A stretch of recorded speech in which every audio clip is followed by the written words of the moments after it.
around too. Okay? We disabled the alarm.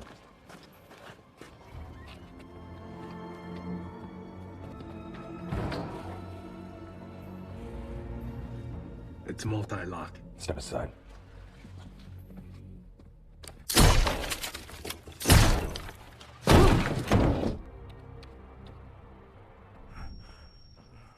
Take a go pill. Let's go.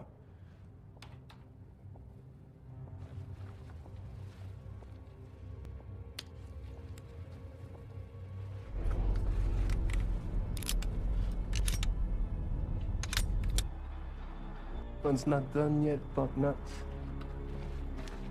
Fuck's sake.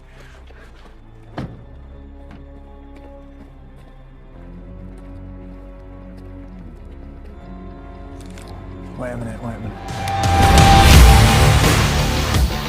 Hai Besti, bagaimana nih kabarnya? Semuanya pada sehat? Kembali lagi bersama saya di channel Auto Film. Kali ini saya akan merangkum sebuah film asas yang berjudul All the Pilsmen yang dirilis pada tahun 2018. Film ini mengisahkan seorang mantan pasukan khusus yang berdalih proses menjadi seorang pembunuh bayaran. Ia seringkali ditugaskan untuk menjadi mesin pembunuh melawan orang-orang yang sulit untuk dibunuh. Penasaran dengan filmnya? Kira-kira endingnya gimana ya?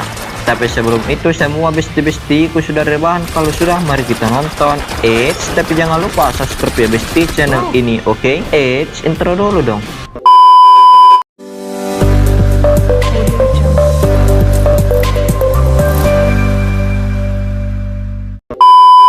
Film diawali dengan diperkenalkan kita dengan mantan pasukan khusus yang kini menjadi seorang pembunuh bayaran. Ia bernama Jack Collins, ini orangnya. Saat itu Jack berada di Maroko untuk menjalankan tugasnya untuk menghabisi seorang mafia kejam bernama Ibro. Jack mendapatkan kabar dari kliennya kalau Ibro sebentar lagi akan tiba di bandara lalu menuju ke sebuah hotel. Jack diminta untuk segera menghabisi Ibro sebelum sampai ke hotelnya. Saat itu Jack langsung bergegas untuk menjalankan tugasnya. Terlihat Ibro dikawal oleh beberapa anak buahnya. Saat Jack sedang mengintai, ternyata polisi lokal mengetahui kalau Jack akan menghabisi seseorang.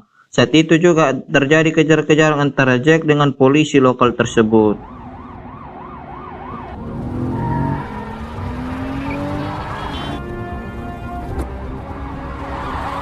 Beruntung Jack berhasil mengelabui polisi itu dengan berusaha berpindah ke mobil lainnya sebelumnya ia sediakan. Kemudian dengan smartphone canggihnya Jack berhasil mengunci mobil yang saat itu dikendarai oleh Ibro. Dengan tangan yang tepat akhirnya Jack berhasil menyelesaikan tugasnya. Ia dapat menghabisi targetnya tanpa sedikit pun perlawanan dari mereka.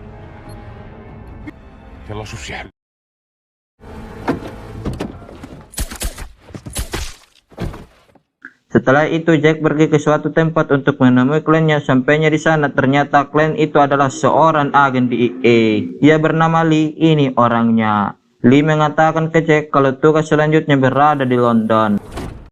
Ternyata Lee juga sudah menyewa dua pembunuh bayaran bernama Alex dan Samuel, ini orangnya. Awalnya Jack tidak mau karena ia selalu bekerja sendiri, namun Lee menegaskan kalau tugas kali ini cukup berat untuk dilakukan seorang diri. Ia adalah seorang mafia Rusia yang dicurigai kini berada di Inggris. Diketahui Terry adalah seorang mafia senjata ilegal yang pernah berniat menghabisi Presiden Amerika Serikat. Lee juga memberitahu kalau orang yang mengetahui keberadaan Terry saat ini tak hanyalah Dick yang merupakan tentara Inggris yang dicurigai bergabung dengan Terry.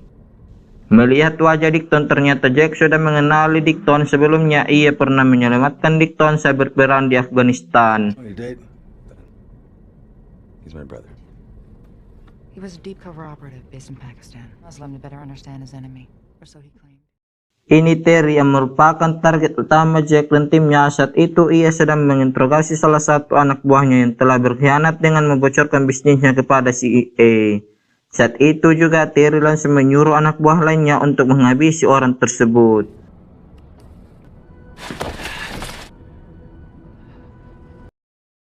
Kembali ke Jack, saat ini dia dan timnya sudah sampai di London. Jack dan kedua timnya langsung menuju ke suatu tempat untuk menemui sahabatnya yaitu Dickton. Sesampainya di sana Jack disambut baik oleh Dickton. Come on, grab a seat. CIA still Jack bertanya kepada Dickton di mana keberadaan Terry saat ini, namun Dickton mengatakan kalau yang mengetahui Terry di mana adalah teman Dickton yang bernama Hasan. Dickton juga mengatakan jika Hasan merupakan target mereka juga, ia tidak mau memberitahunya karena Dickton sudah menganggap Hasan adalah saudaranya sendiri. Jack meyakinkan Dickton kalau targetnya mereka hanya tertuju kepada Terry. Akhirnya Dickton bersedia mengantar mereka menuju rumah Hasan. And we can also pay for any information he provides.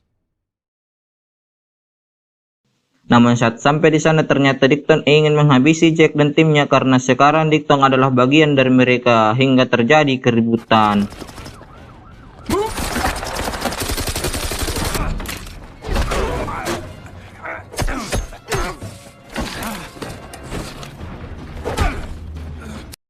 Saat di sana Dickton berhasil menghabisi Alex, salah satu timnya Jack.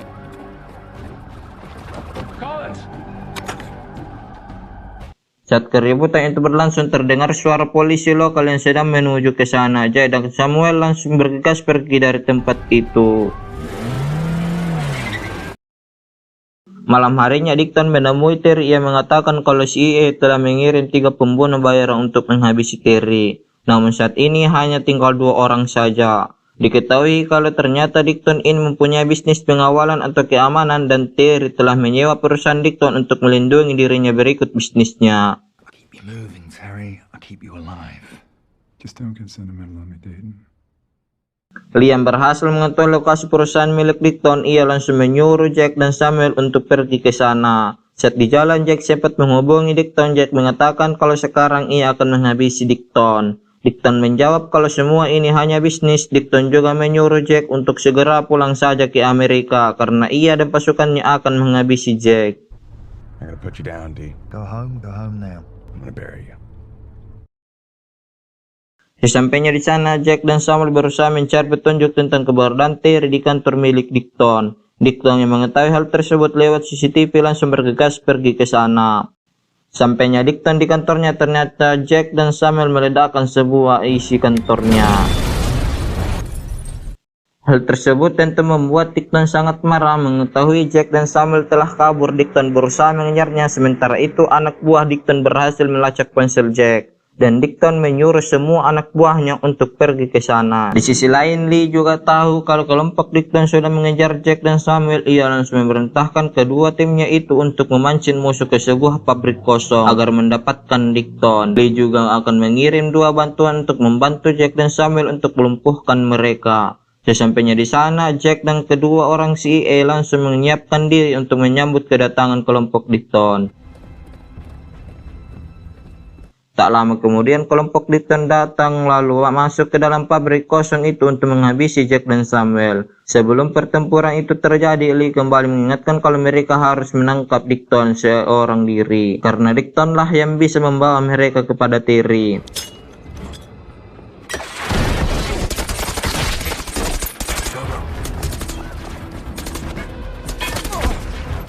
Saat pertempuran berlangsung, mereka berhasil melumpuhkan Dickton lalu hendak membawa Dickton pergi. Namun sayangnya saat itu Samuel terkena tembakan. Jack lebih memilih menyelamatkan Samuel karena mereka juga sudah terpojok. Saat itu juga mereka berdua kabur dari tempat tersebut sementara Dickton tidak berhasil mereka culik. Setelah itu kita diperlihatkan kalau 2 orang CIA yang tadi membantu Jack kini telah tewas. Dengan ponsel milik CIA tersebut, Dickton menghubungi Lee. Ia mengatakan setelah membunuh Jack dan Samuel, ia akan membunuh Lee. Namun Lee mengatakan kepada Dickton kalau CIA akan terus memburu Dickton dan pasukannya sampai kapanpun. Hal itu bisa berhenti asalkan Dickton mau bekerja sama dengannya. Dickton pun yang mendengar tawaran tersebut, ia bersedia asalkan saling menguntungkan.